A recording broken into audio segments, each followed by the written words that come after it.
At some point, it's just going to be the most observations possible, but you still are limited. Yes. Yeah, I mean, we'll never get to the point where someone is making an accurate forecast 2 months into the future. It's beyond the limit of predictability for forecasting day-to-day weather variations. How do you know that? There's a lot of early work that was done when computer models were being developed to predict the atmospheric state that looked at sort of theoretically at the physical equations that are being used and the growth of the errors in those equations over time with uncertain initial conditions and with sort of round-off error and all of the little errors that get introduced grow at such a rate that beyond about 2 weeks you've just lost almost all of the signal that you're getting out. And they're simulating reasonable day-to-day variation of the weather, but it just isn't the variation that you'd necessarily observe. So you'll still have storms coming through, cold fronts and warm fronts and all of those things, but the timing and the intensity and the position of those things will no longer match reality after time.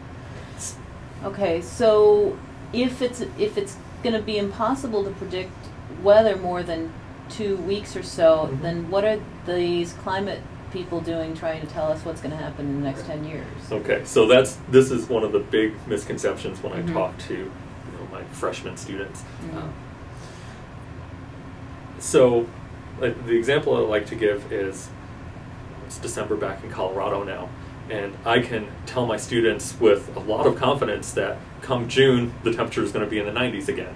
I can't tell them what the weather's going to be on any particular day, but I can tell them, I know it's going to be in the 90s in June. It's going to get cold again in December, and so there are sort of longer timescale features of the atmosphere that we can predict quite accurately into the future.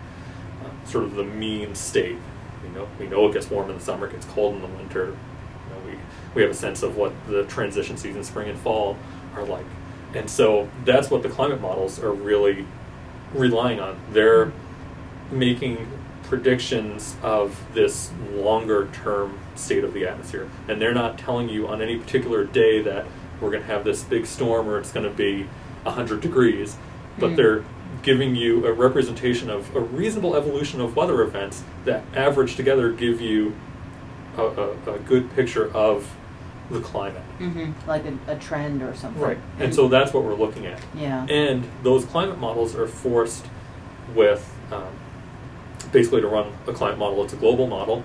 And so the only things you need to tell it is how much sunlight comes into the top of the atmosphere, and you tell it the composition of the atmosphere.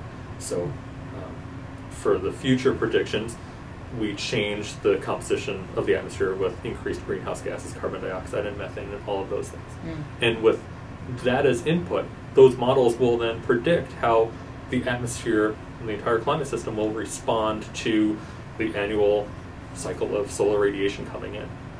And so in changing the greenhouse gases, we change the radiative transfer in the atmosphere, we change sort of the amount of heating and cooling that takes place, we change the character of the pole to equator temperature gradient, we change the character of the storms that take place.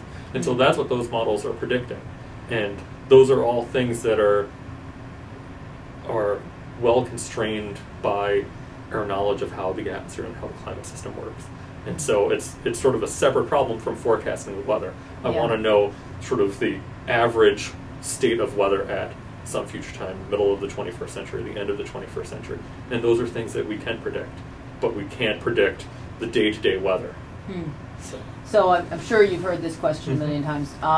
How, as someone who's so familiar with these models, what level of confidence do you have in what's the IPCC is saying about global warming and things like that? And what does that really mean to you as a scientist? Is this like kind of an unprecedented event that's really allows you to learn a lot more about what's happening? And I think our confidence in the climate model projections for the next 100 years has really increased a lot in the time that I've been studying atmospheric science, about 20 years.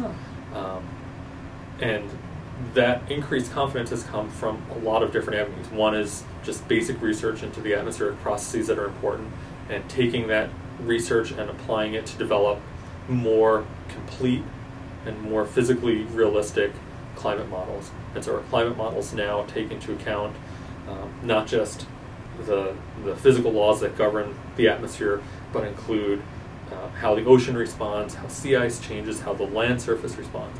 And so we're including all of the important interactions that determine what the climate is at a particular place or a particular time.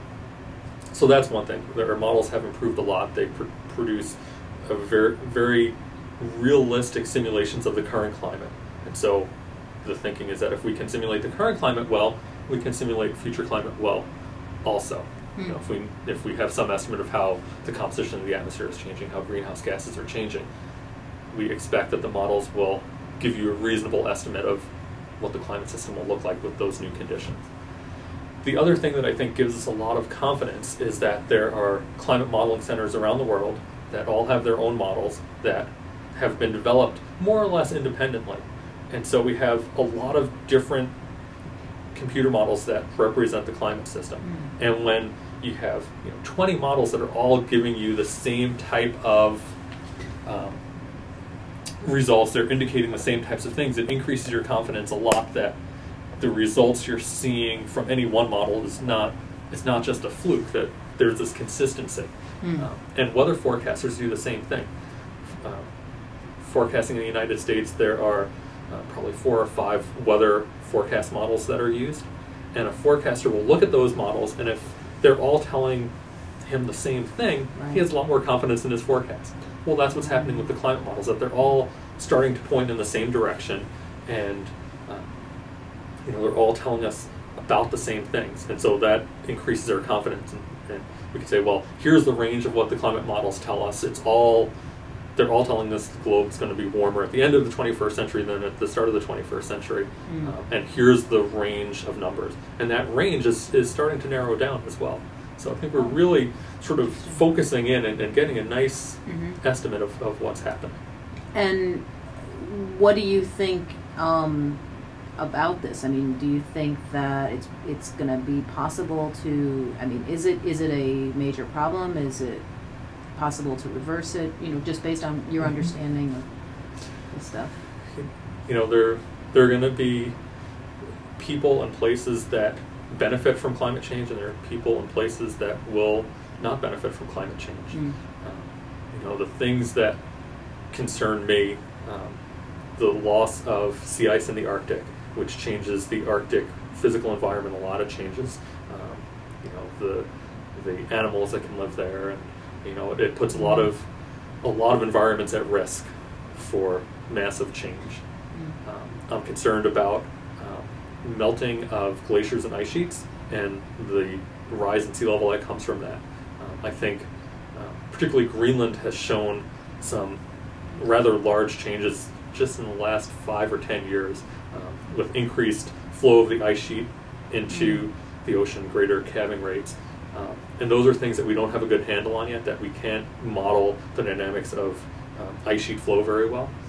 And so we're sort of going into a bit of an unknown with that. And we don't know, as the climate warms, how the ice sheet is going to respond, and if it's going to all of a sudden rapidly disintegrate and give you a big rise in sea level.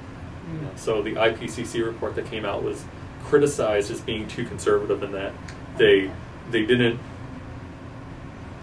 take into account things like changing ice sheet dynamics and increased sea level, because they didn't have confidence in those projections. And I think that's a reasonable thing to do. But at the same point, the numbers they gave for sea level rise then are probably on the low end. And a lot of population lives in places that are impacted by rising sea level. So that has global reach, and it has a lot of social implications. So that's something that concerns me. And I mean, is it something that can be engineered away now that we understand so much and we have such high confidence on these models and everything? I mean, is it there are people that are proposing engineering solutions. Yeah, Paul Crutzen's thing. And